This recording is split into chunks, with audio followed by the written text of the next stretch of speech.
আসসালামু আলাইকুম বন্ধুরা, আপনারা সবাই কেমন আছেন? আশা করি অনেক ভালো আছেন।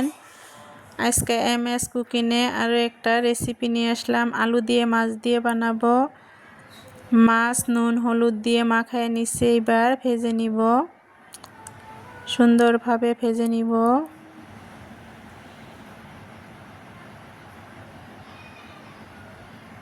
আশা করি আপনাদের ভিডিওটা ভালোই লাগবে। যদি ভালো লাগে লাইক কমেন্ট শেয়ার করেন, সাবস্ক্রাইব করে দিয়ে নতুন বন্ধু হয়ে সাথেই থাকেন। দেখেন আমার মাছ ভাজা হয়ে গেল। এবার আমি আলুগুলো সম্বার দিয়ে নিব।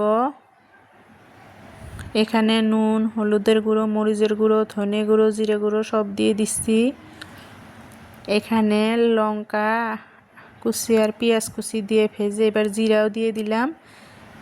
এবার আলুগুলো ঢেলে দিব, দিয়ে ভালোভাবে কষায় নিব।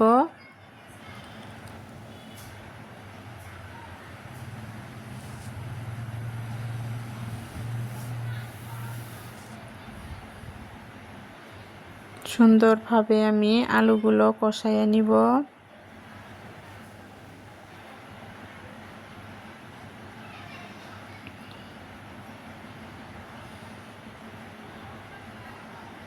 ঢাকনা দিয়ে ঢেকে দিলাম।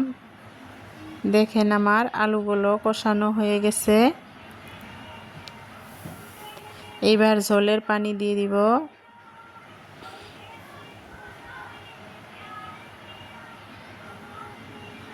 পরিমাণ মতো পানি দিয়ে দিলাম, যেহেতু আলুগুলো অল্প সেদ্ধ হয়েছে আর অল্প হলে হয়ে যাবে।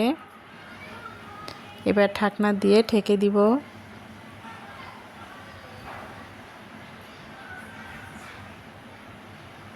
দেখেন বলক চলে এসেছে।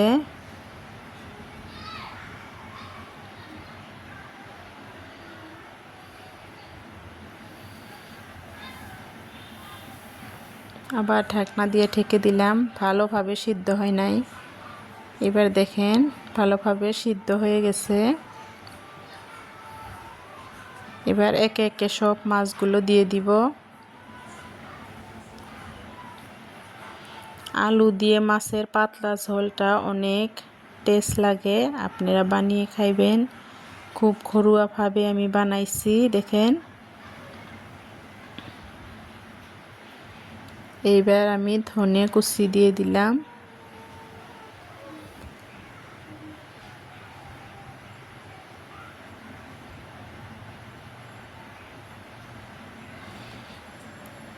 আর অল্প জাল দিলে আমার হয়ে যাবে রেসিপিটা।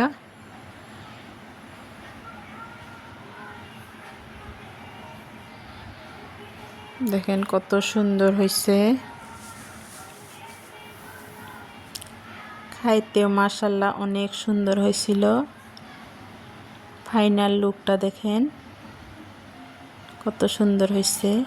ভালো থাকবেন, সুস্থ থাকবেন। আল্লাহ হাফেজ।